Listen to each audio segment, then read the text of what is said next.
Fala, abençoado, graça e paz de Deus, ele te abençoe hoje e sempre.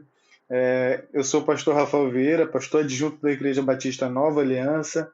É um prazer ter você aqui comigo nesse canal, que esse canal ele possa te abençoar. Depois de muito tempo sem vídeo, eu estou aqui de volta me aventurando para a gente poder conversar e abrir essa linha de diálogo, tá? Que Deus ele te abençoe. Se você ainda não é inscrito aqui, se inscreva, ative as notificações aqui.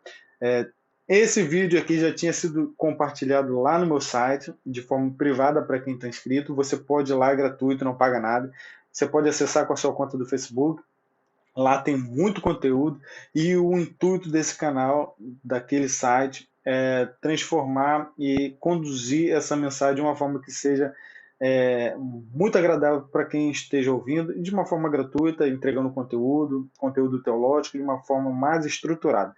Lá também tem um seminário básico. Nesse momento ele está offline, porque a gente está ajustando a plataforma, mas ele vai voltar. Então que Deus ele te abençoe.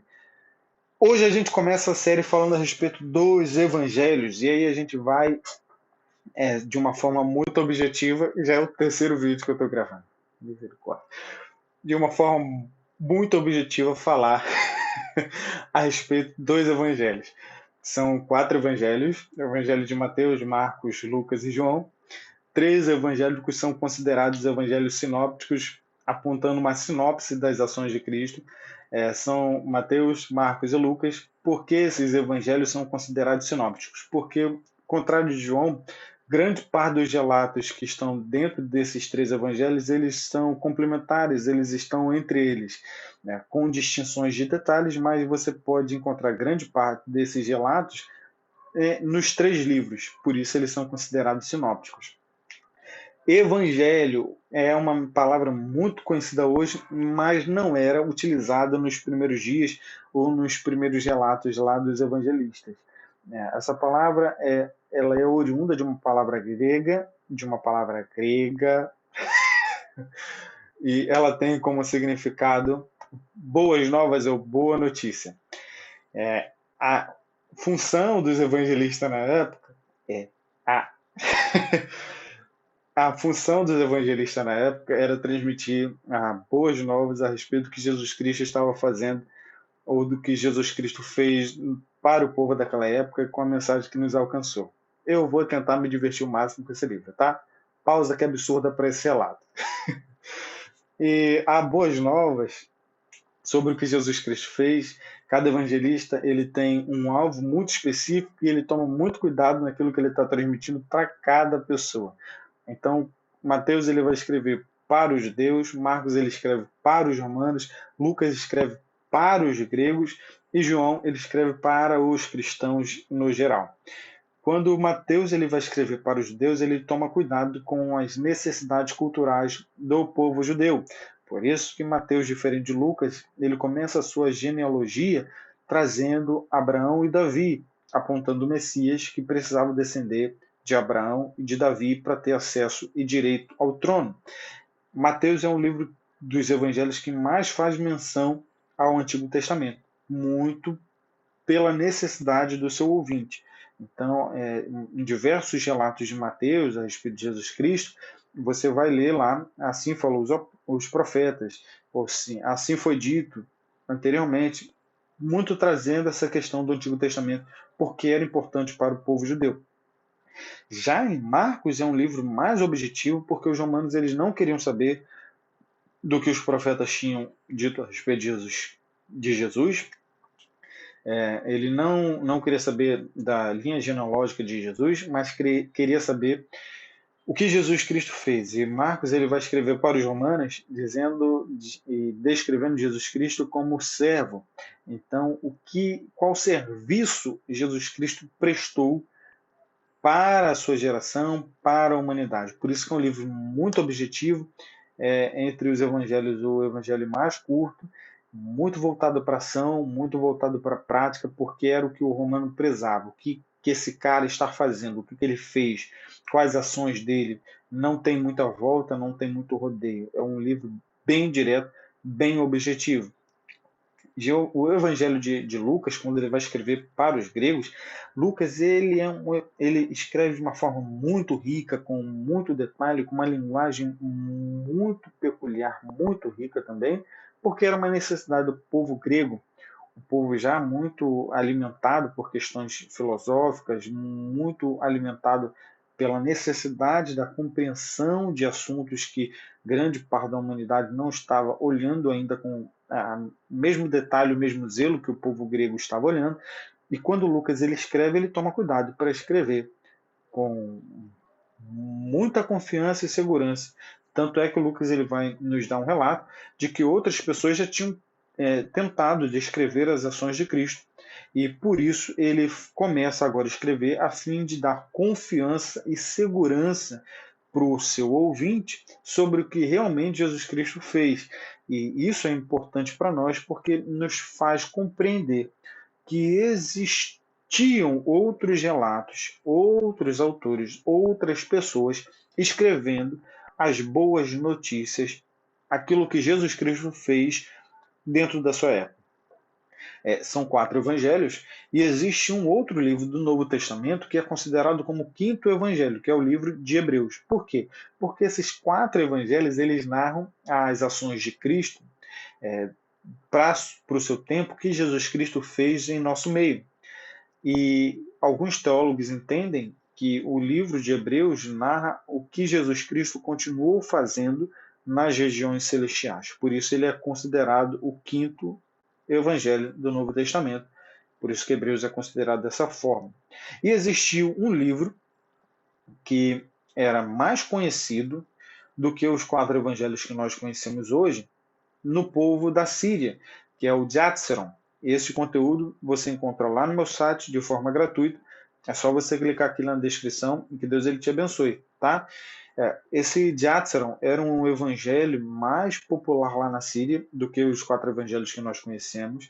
Ele faz um resumo daquilo que os evangelhos da sua época traziam dos relatos que eram ditos a respeito de Jesus Cristo e traz para um padrão cultural, de uma compreensão cultural mais agradável para os assírios. Por isso que ele era mais popular lá, porque foi um relato resumido das ações de Cristo de uma forma que fosse compreensível culturalmente para o povo da Síria.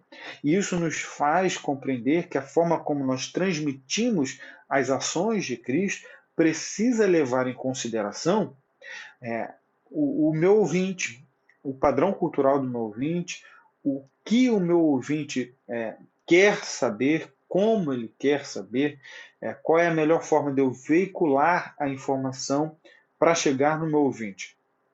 Por isso, nós precisamos levar em consideração o padrão cultural de quem nos ouve, para que a gente possa não deturpar ou atualizar a mensagem, mas sim colocar uma mensagem de uma forma que seja mais compreensível para quem nos ouve.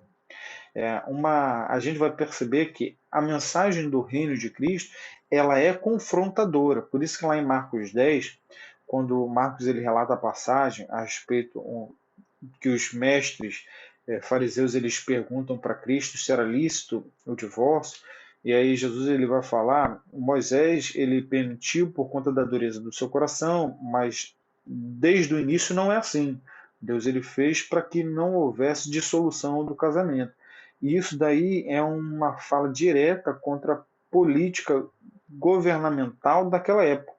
Jesus ele está ali próximo ao Jordão, era uma localidade onde João Batista ele transmitia a mensagem do reino, uma mensagem de confronto ao líder romano que estava ali liderando Israel, a respeito da forma como esse líder tratava a sua relação conjugal, que era uma forma inadequada para alguém que estava liderando Israel. E Jesus Cristo está falando, o padrão do céu é chegado a vós o reino dos céus, é distinto do padrão de governo que vocês têm aqui. A mensagem de Jesus ela sempre foi uma mensagem de confronto contra o padrão cultural que é inaceitável no reino que ele está estabelecendo. Por isso, a mensagem que nós trazemos para cá, ela não deve ser atualizada para se adequar aos comportamentos da nossa época. Não. O reino de Cristo que ele estabelece, ele é distinto do que nós vivemos dentro da normalidade do nosso padrão governamental. Por isso que o adultério continua sendo errado, a fornicação continua sendo errado, a homossexualidade continua sendo errada, a mentira continua sendo errada, o roubo continua sendo errada, o ato de você ser infiel no seu casamento continua sendo errado. Esses padrões comportamentais, por mais que sejam aceitos em algumas culturas, não são aceitas dentro do reino de Cristo que ele estabelece. E conhecer o Evangelho de Jesus Cristo, os Evangelhos, e a forma como ele transmitiu essas verdades, partindo de um início, a fala de Jesus, ele parte da incompreensão e vai crescendo até que nos dias finais as pessoas conseguiam ouvir e discernir aquilo que ele estava fazendo. Por isso que nos dias finais houve diversas tentativas de tentar aprisionar a Cristo e matá-lo. Compreendendo isso, você vai ter maior profundidade para entender o que nós vamos falar com detalhe a respeito de cada evangelho. Nos próximos vídeos, nós vamos falar do evangelho de Mateus, de Marcos, de Lucas e de João de forma mais criteriosa, com mais carinho e de forma mais escalonada para a gente poder compreender cada livro. De uma forma objetiva, são um evangelho dito de 4 formas distintas: Mateus, Marcos, Lucas e João. Existiu um evangelho mais popular na Síria do que os 4 evangelhos que nós conhecemos, que é o de Áxaron. Existe um livro no Novo Testamento que é considerado o 5º evangelho, que é o livro de Hebreus. Mateus ele descreve Jesus sendo rei. Marcos ele descreve Jesus como servo. Lucas descreve Jesus como homem perfeito. João descreve Jesus como Deus que habita no meio de nós. Esses 4 evangelhos são importantíssimos para os ouvintes da época, para que eles conseguissem compreender e ter segurança nos relatos sobre Jesus Cristo. Esse conteúdo ele está disponível lá no meu site, que você possa ser abençoado por esse conteúdo. Se você ainda não é inscrito, se inscreva aqui, ative as notificações. Muito obrigado por você ter chegado até aqui comigo. Tá? Que Deus ele te abençoe hoje e sempre. Deixe o seu comentário aqui, alguma coisa que estava errado. Eu vou me divertindo nesse processo de aprender novamente a gravar, de estar mais tranquilo aqui para a gente conversar, mais confortável. E eu conto muito com você, com a sua participação. Descreva aqui alguma coisa, alguma ideia, alguma dúvida, algum ponto que você conhece a respeito dos evangelhos. Deixa aqui nos comentários para que a gente cresça junto. E quem sabe, através do seu comentário, eu tiro alguma ideia para vídeo. E, por favor, me ajuda com isso daí, porque eu não sou muito criativo para ficar gerando conteúdo. Então, conto muito com você, tá? Ativa as notificações, me siga lá no Instagram.